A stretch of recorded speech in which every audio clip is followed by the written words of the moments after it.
Alright folks, and welcome back to the channel. We're here to discuss the findings of that fan meeting which took place on Monday evening with the Celtic board and the Celtic fan collective.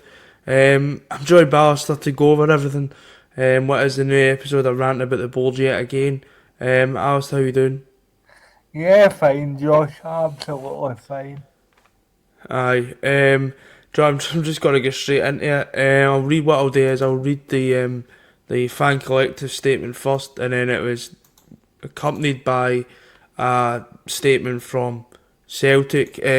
What I would say as well is the minutes have not been released from the meeting. They'll probably be released in due course. So this is just obviously for the fans collective side, but it is the side that we back. I don't back the club, so and that's just personal opinion, but I don't really see how you can back the club anymore after what's No, kind of been done.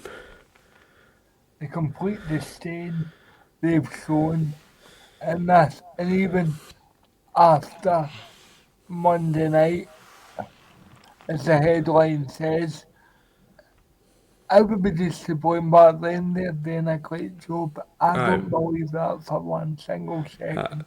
Aye, so I'll read. What I'll do is I'll read the two statements out, and then I'll come back and we can discuss key points because there is quite a few things I'd like to discuss to do it. So the first one is the Celtic fans collective. Just goes on discussing yesterday evening, so the 6th of 10th, the Celtic fans collective met with Celtic Football Club to discuss collective concerns of the Celtic support.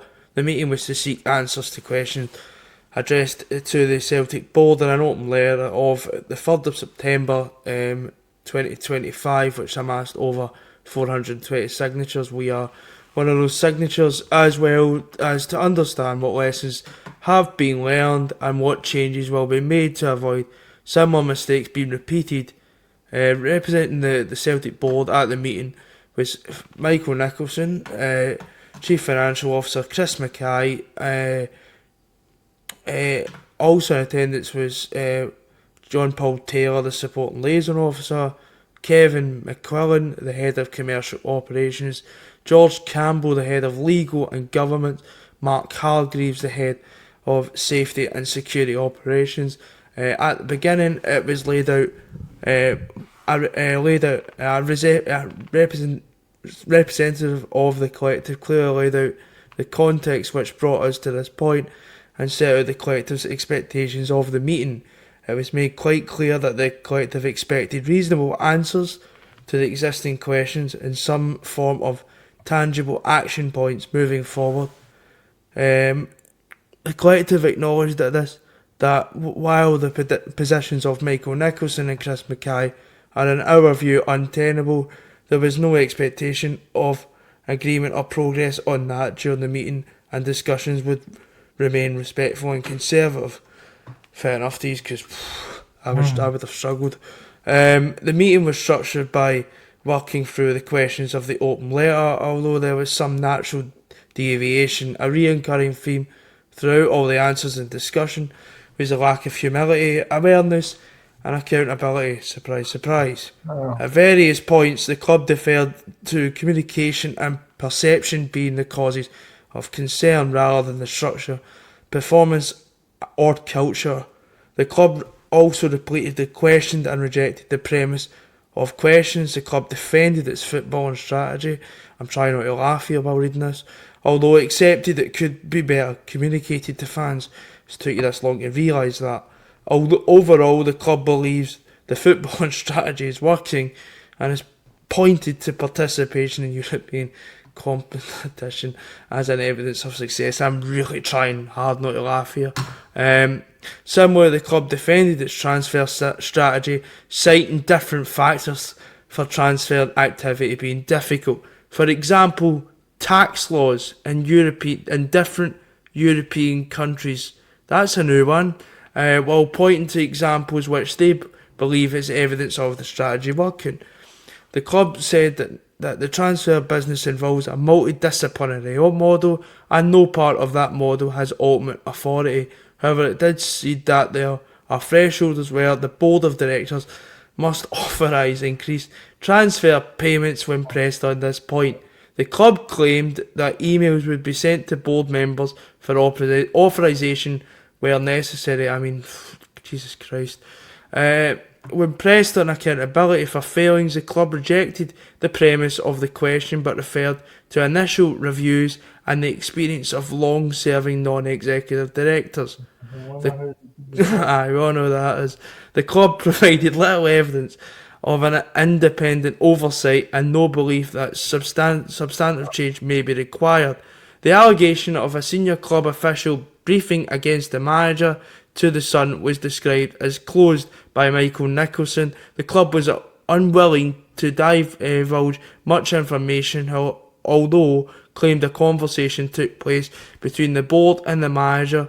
The club suggested that the allegation was unsubstantiated and did not receive further evidence. Investigation.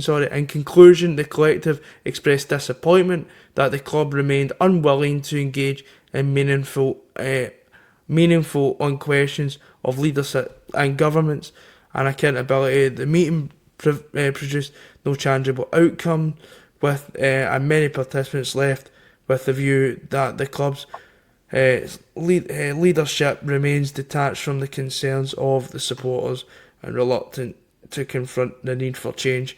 Full minutes will be published as soon as possible. The Celtic Fans Collective will continue to consult its members and plan our next steps in our campaign for positive change at Celtic Football Club.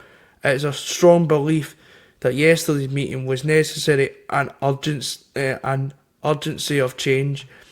I'm not going to read the two of them out yet. I'll let you come in and speak because I've just read about 3 pages there.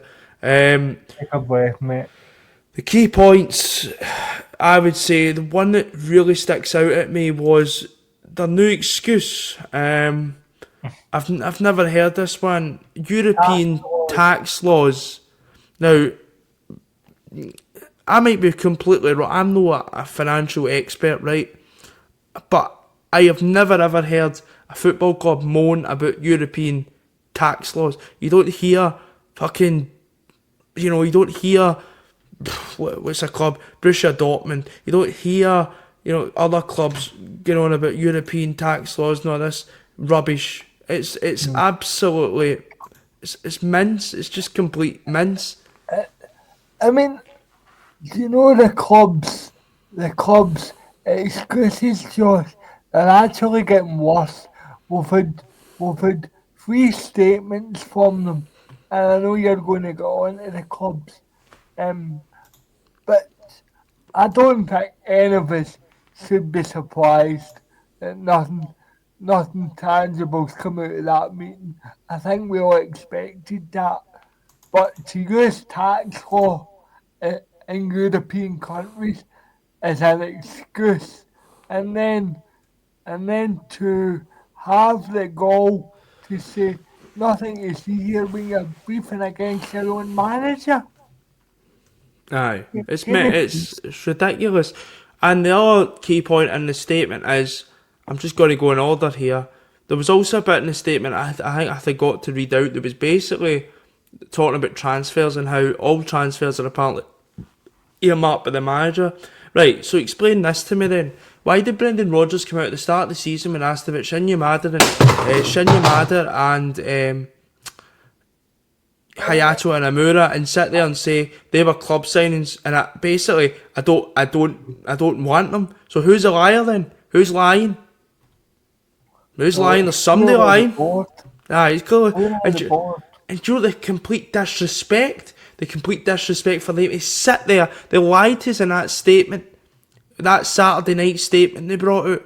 They sat there and they lied to us through their face on a nameless statement. They're now lying to our face. They don't give a fuck. And see people that sit there and try and defend these assholes. I mean, I don't really care if people don't like this, but I don't know what else you need to see. They are so far detached from everything that we stand for as a club, everything that this club was built on and founded on. They are so detached. They're a bunch of Tories that sit there and just sit in their own wee bubble They don't give a fuck how this club's run. They don't give a damn about us as supporters. We're just a wee cash cow. Or gauge your Europa League money every 2 weeks. It's a joke, and I'm sorry if people. See if you're defending this board. I'm honestly, I don't know what to say. I really don't know what to say to tell you. They are a joke. Something needs to change. They are liars. They are complete liars, in my opinion. Then the other bit, the really big alarming bit for me, Alistair, when it goes on about talking about transfers, and it basically comes on. There's threshold. Confirms the rumour in the summer we can't go above 3 million quid. So there's thresholds in place where board of the directors must authorise transfer payment and talking about emails. Now, most of your directors are Scottish, right? They live in I'm pretty sure they hang in the Glasgow area. So the only person, there's one person they're talking about, and that's Dermot Desmond, because he's the only one that's never can hear. But Yeah. what club operates like that? You tell me, what club, do you think, I'm going to use an example, do you think a club like Arsenal got at, right, we need to spend 70 odd million on a striker, right, I'm going to email our owner in America to see if we can spend? No, they don't. Well, my English club is Aston Villa. Do you honestly think, and they have a PSR issues, well known, No club operates like that. do you honestly think, oh, we're going to offer X, Y, and Z to Nice for Ferguson, and but we'll need to worry about the French tax laws? Of course you don't. It's just everything's a joke. No, we operate like no other club. We operate like it, and it's just A that's finest club. mental. It's just Finest mental. club. But It's we're not. you. Shouldn't it be Celtic Park anymore? It should be Jurassic Park.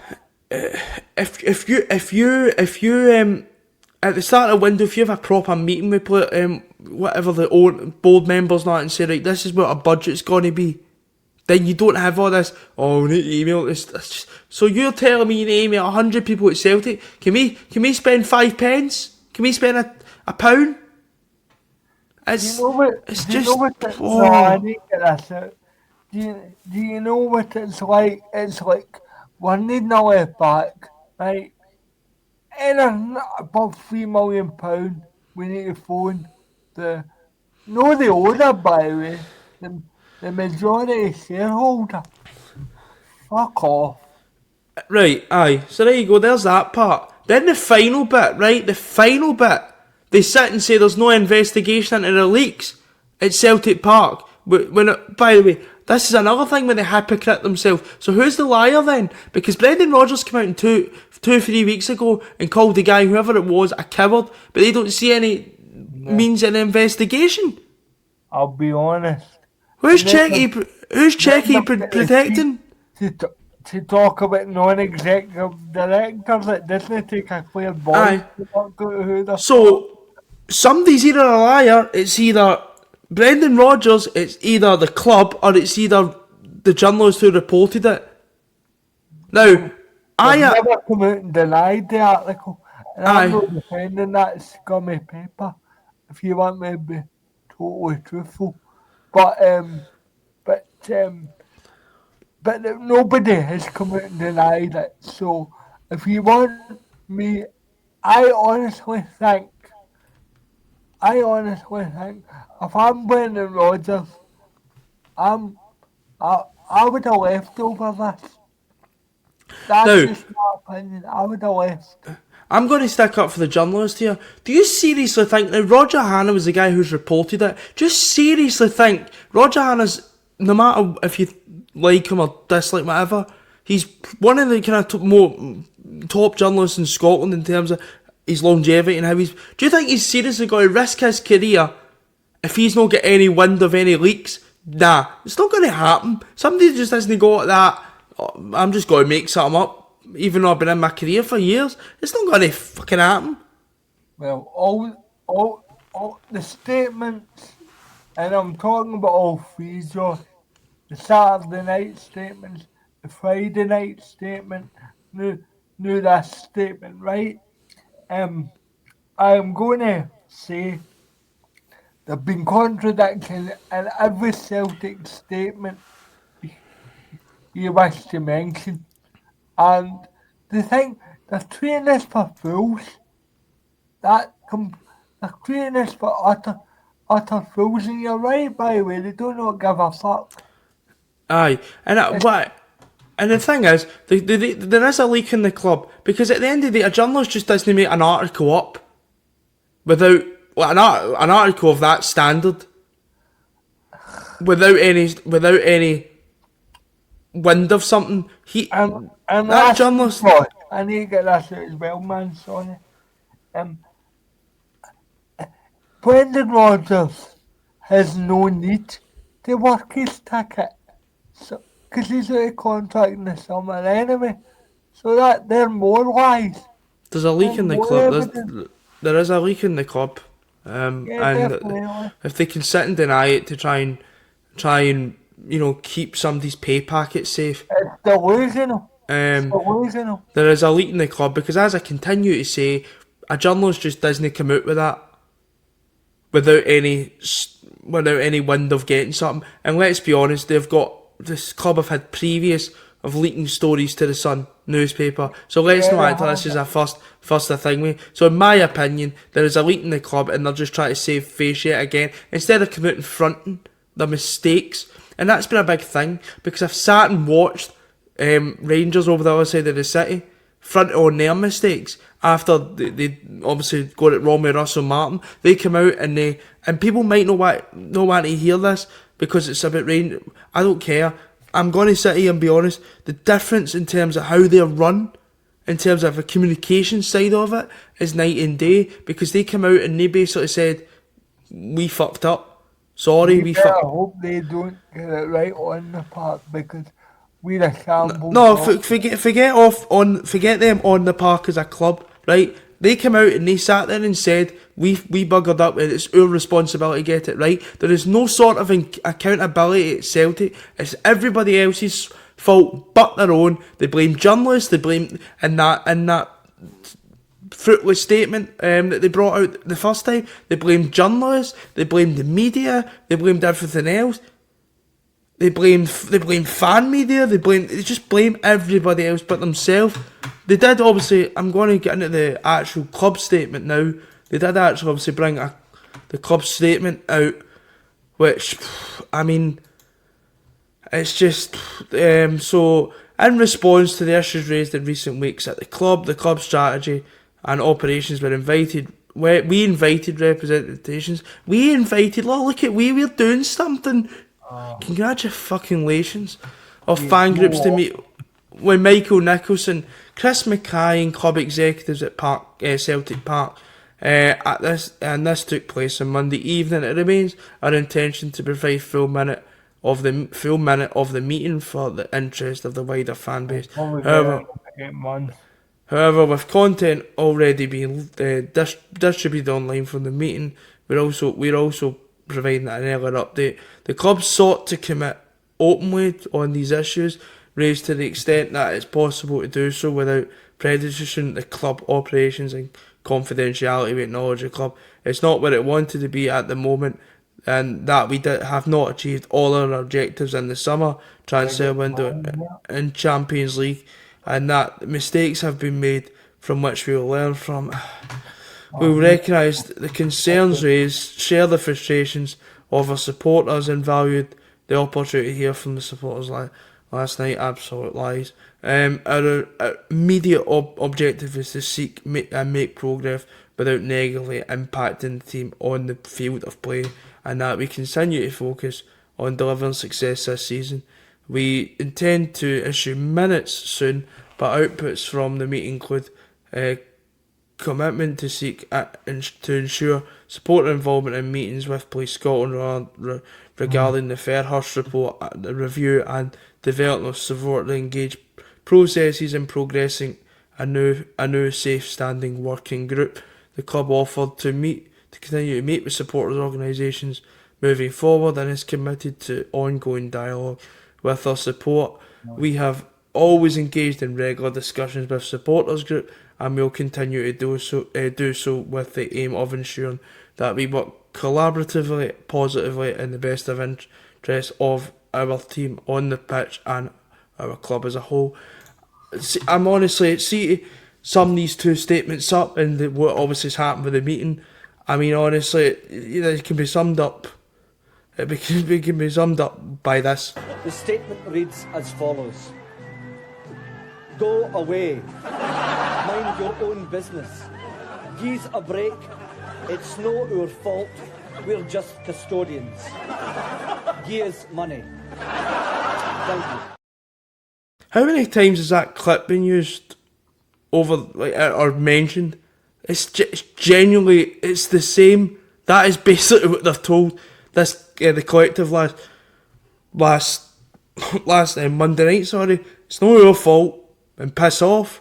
Aye, I know. See, to be honest, that was first shown in 1994. 1994. And you could use it the day, and we're in 2025. So a year, 30 years later, 31 years later. Yeah. So Probably G's money. that's what it is. It's just, it's not your fault. It's everybody else's fault. It's journalists' fault. It's media's fault. It's tax law fault. It's UEFA's fault. And the fact is, see the UEFA stuff. They used the whole PSR thing that they were, you need to make sure that we kept up with the regulations. That was debunked as well by these football kind of financial accounts who said Celtic were nowhere near in breach of any of those football PSR rule things.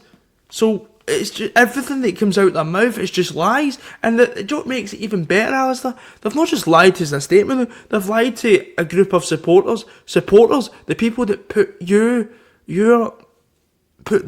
their money into this club. They've sat there and they've lied to the face of these supporters, fan groups, whatever. How fucking dare you, man? I know, and it's just arrogance and competence and sheer, we don't give a toss. It's our toy. We'll run it the way we see that, and screw yous. That's basically what they're saying. That's what they're saying. It's just, we'll do what we want. They run a completely different club to what we do. At the end of the day, that's why I continue to tell people who sit there and defend this. Why are you there's people out there, and you're entitled to your opinion. I'm going to say that before I rant. But the people who are maybe not completely sold on the collective, and why? Like, seriously, I don't get it. And this argument that this board have overseen you X amount of championships and X amount of trophies. Us as fans only want the best for Celtic Football Club. So that nonsense a few weeks ago when we drew against Hibs, that's the Green Brigade's fault for staying silent. No, bugger off. No, I didn't believe that at the time, and I still don't believe it. It's just ridiculous. What I will say is the board are making a sideshow. If they said we've made a complete balls of this, and if that's just a one-off, it happens every. It's happened since fucking 2005. It's happened for the last 15 years. It's happening every single season. And see those people that think that this board are great and all that, and they're one of us, and they all want the best for Celtic. This is when we were all celebrating the winning goal, euphoria on Sunday, getting off our nuts celebrating. This is a board. Guess who was? Take the caption off. Look at Pistol Pete there. And see literally rows below, you can see the real fans celebrating, and then you can just see Doorface and they idiots. Even Nicholson eyes clapping. But look at the puzzle in it. So anybody that thinks this, and you're entitled to opinion, but it's an opinion I disagree with, and that's fine. That is fine. I disagree with a lot of opinions. You're still entitled to it, of course, but it's ridiculous. If I can't see how people can defend this board. They don't care. They just care about your money. It doesn't make you more or less a Celtic fan if you're protesting or want better for the club. This club, we want the best for this club. We've seen what this club could do last season, and they sit there and cite all about this European success. You know how their model works. Your selling model's brilliant and it's worked fine, but We're running out of players to sell. aye, exactly, and they talk about this how it works on the evidence of the European results. Right, so we just get beat 2-0 off Braga. Was that success? We failed miserably. We're still relying on, and I'm not hitting a pop here, we're still relying on 34-year-old James Forrest to bail us out. No way against Braga, against Murrow. By the way, I mean, we also failed miserably yet again in the Champions League qualifier, which happens every time we need to qualify for something. And they might go like, well, we qualified for the Champions League 3 years in the trot. Do you know what? And you're not going to like what I'm going to say again here. We qualified 3 years on the trot because Rangers kept holding up the coefficient every single year. Yeah. Let's be honest. Let's be brutally honest. And if people don't like that, then I don't care. It's a fact. It's true. Of course, we still had to win the league. But it's true. Rangers held up the coefficient for years while we went into Europe and disgraced ourselves. We went in to Europe like a stag do goes to Holland for. That's all I'm gonna say. Aye. And get rolled over and tickled in the belly. That's a good one, to be fair. I've just managed to click what you meant there. No, exactly. And I'm sick of it, and I'm sick of it. And just, these changing, the protests need to continue. There needs to be a clear plan. Honestly, you know, I'd seen that AGM in a few weeks, I'd say to people, go up and storm out there and protest for them walking out. Well, I'm tempted just to go. I would only. I don't want AGMs, but I'm really tempted to. But protests they need to continue, and I think they will continue. The way I took from that statement is the collective are only happy with what was said. There was no kind of action that's going to be taken. But we kind of knew that. Josh, I was going to say, this would be my protest from now on. See before and after the games, outside the front door. No violence or anything. Just make them aware. The silent protest, in my opinion, didn't really work. But when it could happen every home game, pressure, because this can't go on. No, it can't. No, it can't. But let's be honest, it's not if we stand outside the ground in the piss and rain, it's not affecting their pockets, is it? No. And they'll still bring somebody out and says charges for juice and all that while we're standing out there when they put it by them. To be honest with you, but obviously we'll see what happens. Obviously when the minutes come out. But yeah, again the board just are tone deaf to everything that's going on and continue to blame everybody else but themselves. But it's just going to keep continuing that way, in my opinion, until there's change at the very top of this club. But I'm going to wrap it up there for today's video. As I said, we'll be back when any news breaks, just because it's international break. But until then, but if there's anything else that breaks, we'll obviously be back with a video. But until next time, we'll speak to you later. And hail, hail. Hail, hail.